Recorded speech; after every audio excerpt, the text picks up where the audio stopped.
Good afternoon, ladies and gentlemen. It's a real honor to stand here before you today, you industry leaders and advocates for well-being, to talk about the power of mindfulness and nature, particularly because the world is experiencing psychological distress and burnout. So I want to just spend a few moments talking to you about this. Before we start, I would just like you to just take a moment, and I invite you to have a look at the picture of nature, the trees, and just imagine yourself relaxing. Just let any tension go away. Perhaps stop scrolling on your phone, just leave it behind, and just have a little think about nature and how it makes you feel. So I'll give you a few seconds to have a think about nature. Does anybody want to share how you feel? How does nature make you feel? Relaxed, absolutely. So nature is actually really good for our mind. It soothes our mind, it calms our soul. It's really, really good for us. However, in our modern, digitally connected world, we are actually so connected digitally, but we are so disconnected. We are so disconnected from our nature and our roots. So nature is like our home, and just spending time in nature is like plugging into a big charger. So just a little bit about me. I'm Mita Mistry, so namaste everybody. I'm an acupuncturist, author, and a mindfulness-based cognitive therapist. I'm based in Leamington Spa, near the birthplace of Shakespeare. Has anybody read any Shakespeare? Yeah, you're all familiar with Shakespeare? Yeah, well, I live in a very leafy, green suburban area near the birthplace of Shakespeare, and I've authored 3 books: the Social Anxiety Workbook, All You Need Is Rest, which is all about burnout, preventing it, and how our previous panel has talked about Ayurveda and natural medicine. I'm a big advocate of that, and the social anxiety understanding and how to deal with it. So I really help people and businesses achieve optimal well-being, particularly in our current climate, post-COVID. There is still a lot of mental distress out there. People are feeling burnt out, they're stressed out, and the repercussions are massive on the economy, on businesses, and on individuals as well. So really today what I want to do is just highlight the power of mindfulness and nature. These are very simple tools that we have at our hands that we could use to really improve our economic environment, but also our personal relationships, but also the workplace as well. So I'm going to give you some practical steps to take away, which I hope some of you young people at the back will be able to do when you go into employment, into your organizations. I know I spoke to a few people who are working in HR. It's so important that we start implementing these policies within the organizations as well, which we'll look at. So the problem is, at the moment, 1 in 8 people, that's 970 million people globally, are living with a mental health condition. Of that, anxiety and depression are the most common diseases. This is a global mental health crisis. It also affects people in India too. So it's a huge problem globally. The problem with mental health disorders is they are often rooted in stress. So stress leads to mental health issues. When somebody is exposed to stressful situations for a prolonged period of time, there's scientific evidence to show that it can start corrosing the immune system, the cardiovascular system, mental health, emotional issues, personal issues, social issues. So stress is often at the root of many mental health disorders, even isolation, loneliness. Many people may have experienced this during COVID when we had to lock down, socially distance, they didn't have those connections. So stress is at the root of a lot of mental health conditions. But not all stress is bad. There's actually 3 different types of stress. Were you all aware of this? Does anybody know what positive stress might be? Does anybody want to take a guess? Yes, lady there? Yeah, absolutely, yeah. Thank you. Lady in the purple.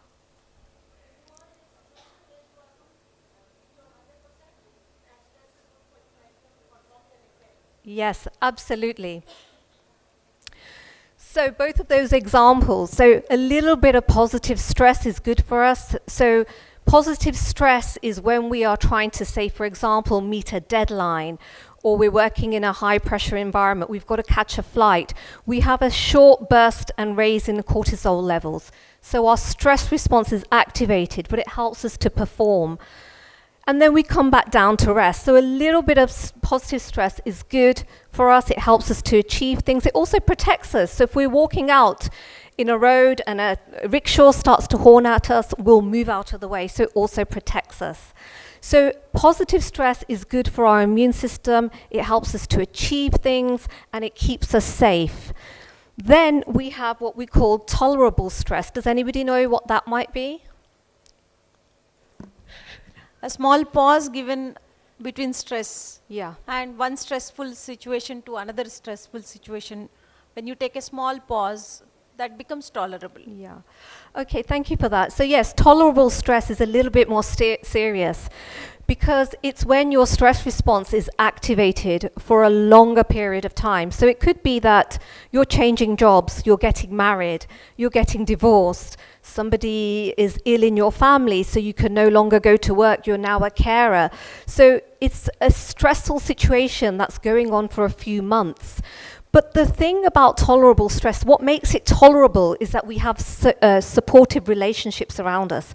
We have people who can buffer some of that stressful load. So there is an endpoint in sight. So our cortisol and adrenaline levels are raised for a lot longer, but we have support around us. So we know that there is going to be an endpoint in sight. Then we have toxic stress. So what do you think toxic stress might be? When stress goes beyond a certain extent, and Yes. as we say, in, scientifically, adrenaline rushes through the body, and it actually starts to harm the mental and Yes. physical health of a person. Yes. There may be certain symptoms also. That is where we call the stress is toxic. Yes, absolutely. Yes. So Thank you for that. when the stress levels increase at a point and it causes distress to the body, Yeah. and you're affected both physically and mentally, Yes. and it depends on what intake you're taking. Actually, you have to monitor yourself at a level where you are in, and then what you cannot take beyond. Yeah. So you have to call out and say that this is my level, I cannot take it more. Yeah. So then it will convert into a toxic stress. Yes, absolutely. So toxic stress is when it's a stressful situation for a very, very long period of time with no endpoint in sight. So things like, say, for example, somebody's in an abusive relationship where there's domestic abuse. Often these situations happen behind closed door. There's a lot of shame and stigma around it. People don't want to talk about it. So it's happening behind closed doors, and there's nobody to support you. Like with tolerable stress, you're reaching out to friends and family to help you. But with toxic stress, there is nobody you can turn to. And it's the same with burnout, workplace burnout. Some workplaces can have toxic work environments where people are expected to work to high deadlines. There are no boundaries between their work and personal life. They're taking work home. There's so much competition, lack of job security. Their well-being is compromised. They're not validated. So these toxic workplace environments can also lead to toxic stress, which can then lead to these mental health and anxiety and depression that I'm talking about, and the physical consequences like cardiovascular illnesses and autoimmune disorders as well. So burnout is actually a type of toxic stress. And I really want to talk about burnout, which is the chronic physical, emotional, and mental exhaustion due to this prolonged stress, often experienced in high-stress jobs or situations. We must all know somebody who is always working, who is never at home. We all must know these people, or you've come across them. So a study by MedBuddy found that 62% of Indian employees experience burnout. That is 3 times the total global average. So the Indian workforce is actually quite burnt out. So it's important that we talk about burnout and toxic workplace stress. Also, salaried employees often are working beyond 50 hours a week because of this scarcity, this fear of losing their job, because there's a greater demand than there is jobs. Also, a study by the India Periodic Labour Force Survey found that female employees are actually working more than the 48 hours that they have been mandated to work. So the Indian workforce is currently quite burnt out, and there's evidence to show that. Some of the symptoms of burnout, it can impact you on an emotional, physical, or behavioral level. So in terms of emotional, you may notice that people are losing motivation, they're feeling quite negative, they're no longer engaging in social activities, and they may feel quite cynical or hopeless. So in a workplace scenario, if you've got employees that are negative, it's not great for your productivity. It brings the morale down. So it's important to look out for these telltale signs. Is my workforce, are my employees feeling quite negative? Physically, we may notice that people are not sleeping well, they're getting very, very tired, they've got insomnia, they've got headaches, chronic fatigue, backache, headache, tension headaches, migraines. All these are very common physical symptoms of burnout. And in terms of behavior, what people tend to do when there's a really stressful situation at work, they'll start to be off sick. Or they'll just start to lose in their productivity. They'll just start to underperform. So this is something that organizations globally are currently witnessing. So the cost of burnout is huge, not just to people personally, but to personal relationships. But the cost of burnout also impacts the economy, it impacts the business, it impacts healthcare as well. So Deloitte Consultancy, which is based in globally, did a study based on UK costs. What they found was that the impact of absenteeism on a business is £45 billion per annum, which is massive. Employee turnover and retention issues are £700 billion, which is 70,000 crore rupiah. That's a lot, right? That's a lot. That is the largest cost to businesses because of burnout. Hiring staff, retaining staff, and training staff is a huge cost to organizations. To the economy, it's £28 billion, and to healthcare, it's also a burden at £11 billion. So as you can see, the key point to take away from this slide is that the biggest cost of burnout is actually to organizations in keeping staff, training them, and not losing your best talent. The good news is, however, there's an emerging body of evidence showing that nature can really help to reduce the burden of burnout, stress, anxiety, and depression. So one study has shown that just spending 30 minutes once a week outdoor in a green space can reduce depression by 7%. That's without any antidepressants. That's without any drugs. Nature can do this. Also, another study has shown that there was a 23% decrease in sick leave, so organizations were noticing 11 fewer sick days per employee, which was saving them $2,000 per employee annually. That's a lot of money, again.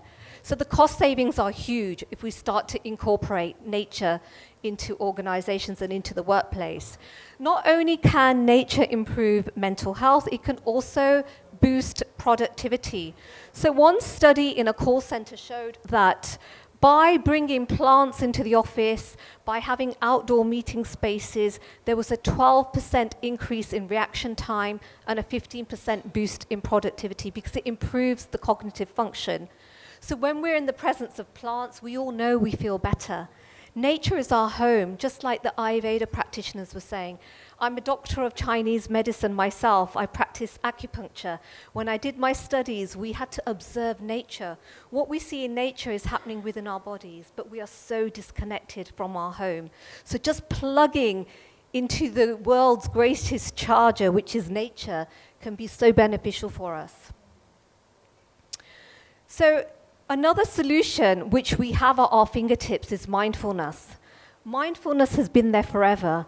Mindfulness is a new thing in the West. You know, in India, we've been meditating for centuries. We've been practicing yoga. We invented it even. So how often are we actually spending time meditating or doing mindfulness? So just 10 minutes of mindfulness every single day can significantly lower cortisol levels and adrenaline levels and bring burnout rates down. The thing is, we are thinking 70,000 thoughts every single day. Most of those thoughts are happening automatically. We are on autopilot 46.9% of the time, which means half of our waking life is happening without us realizing. So it's really important that we step off autopilot and start tuning into our bodies, our thoughts, our feelings, and understand what's happening. So mindfulness gives us that opportunity to check in with ourselves.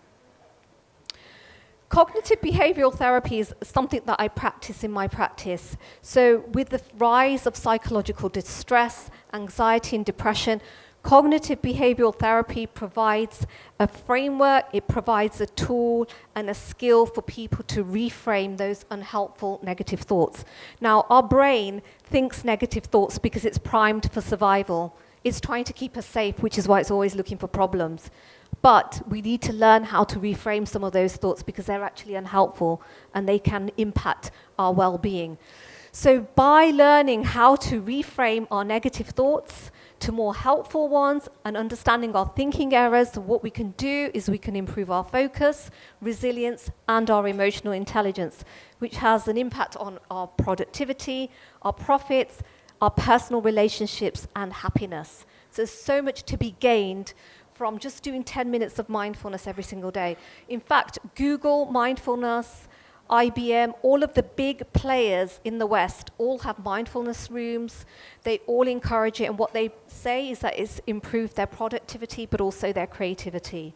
So mindfulness gives us that opportunity to have that space from all the distractions.